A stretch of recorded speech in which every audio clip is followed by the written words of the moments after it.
araw ng Tuesday ngayon, no? Magpapalit tayo ng brake pad.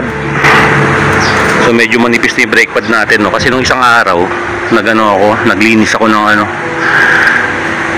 brake pad natin. Original yung binili natin.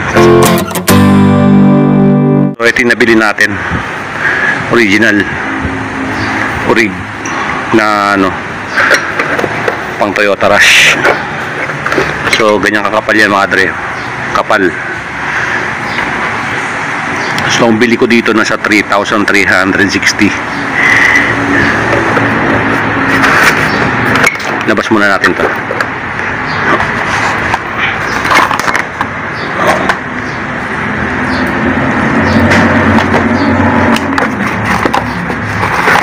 Okay.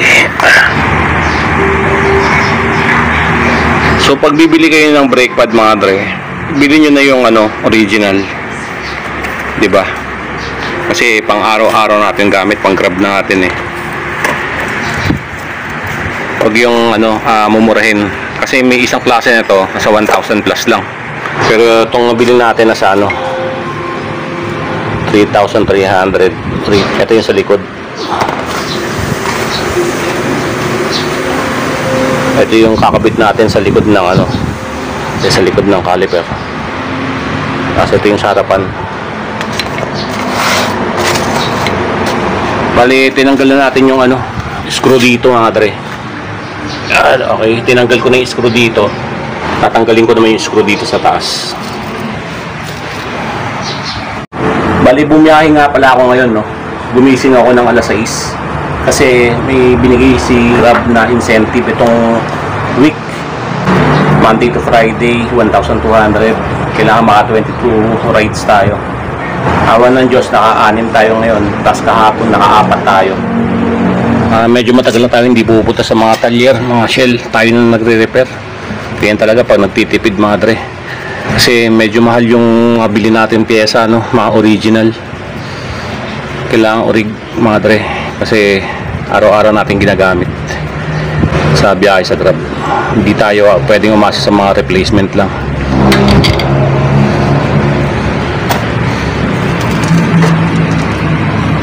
Ingatan ko lang mga dre, kasi baka bumagsak eh. Dapat yan may clip. Yan, pang samantala. Pinatong ko muna dito yung kailangan wag mahila to, pero matibay naman yan. Kahit na bumagsak yan dito, hindi basta-basta mag-ano yan. Ito yung caliper pin. Kailangan yung mga dre, naglalaro yan. Hindi pwede mag-stack up yan.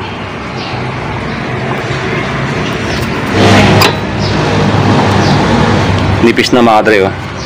Manipis na yung brake pad natin. So 2 taon, kasi ngayon lang tayo nakapagpalit ng brake pad sa automatic. 2 taon, pero yung Toyota Vios 5 taon.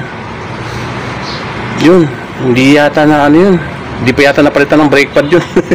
Hindi ko naman masyadong pinag-grab yun. Lalamove lang. Ito yung nakalagay sa caliper natin, no? 2 taon to mga dre. 2 years. So after 2 years siguro magpapalit ulit tayo. Ngayon alam ko na ganyan kalakas kumain ng preno yung automatic na sasakyan. Check natin yung likod. Pero itong likod hindi masyadong pud-pud. Pero papalitan na rin natin yun.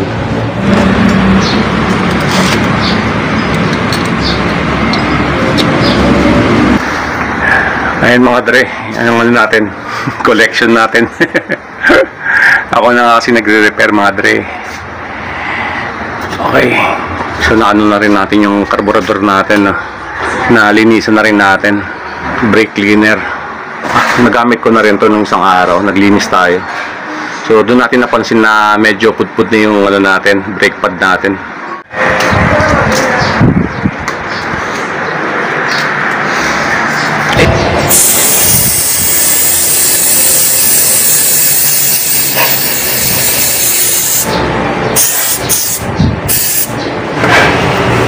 Yung binaha dito, ganyan kataas. Nakalimutan ko linisan to. Buti nga hindi pinasok yung loob ng sasakyan ng baha. wala na rin tayo biyahe. Continuation natin bukas, kaya nga ako umuwi na maaga.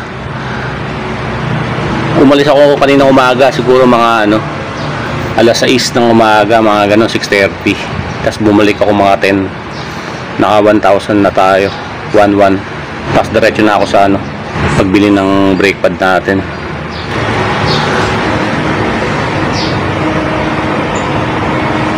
So linisin ko muna to.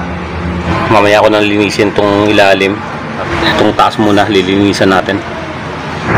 Okay mga dre, ito yung gamit natin na panglangis sa caliper pin natin. Hindi ko alam kung all goods to mga dre, no? Pero siguro katagalan bibili na tayo pang natin para dito sa caliper pin natin. Kasi sayang naman pag bumili pa tayo, no? Meron naman tayo ganito. Panglinis natin na to, gamitin natin to para lang matanggal yung mga natirang lang sa loob. Tapos punasan natin. Kaya malinis na. Tapos gamit tayo ng ganito.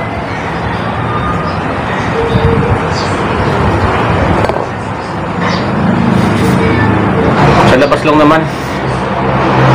Hindi naman kailangan gumamit ng ganito para dito.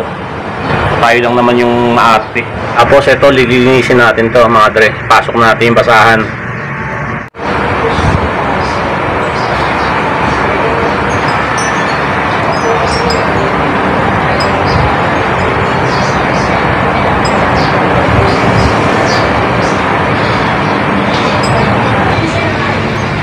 Next natin yung yung sa baba.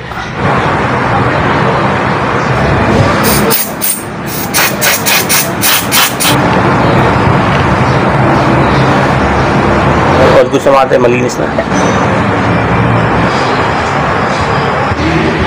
Ayun mga dre, naglalaro. Kasi mga iba stack up.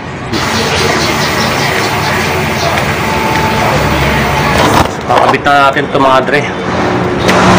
Para lihain lang natin ng konti.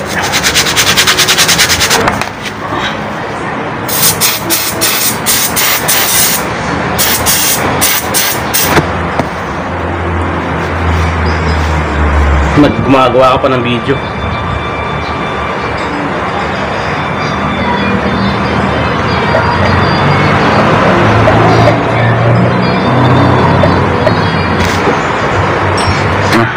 Wala kasi tayo pang urong ng piston mga dre. Kinabit ko muna yung sa bandang likod na brake pad. Bali yung piston natin mga dre nakalabas. Kapit muna natin yung dalawang tornilyo mga dre. Eto sa isa dito, tapos yung baba kabit din natin. Sa bumalik yun mga dre, sungkitin natin.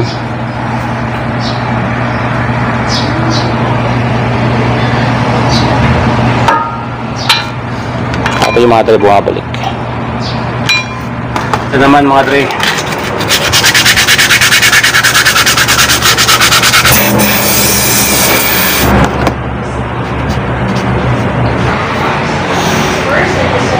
kailangan natin higpitan.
Kung anong ginawa natin dito, ganun din gagawin natin sa kabila.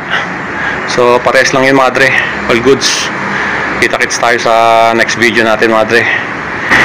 Alright.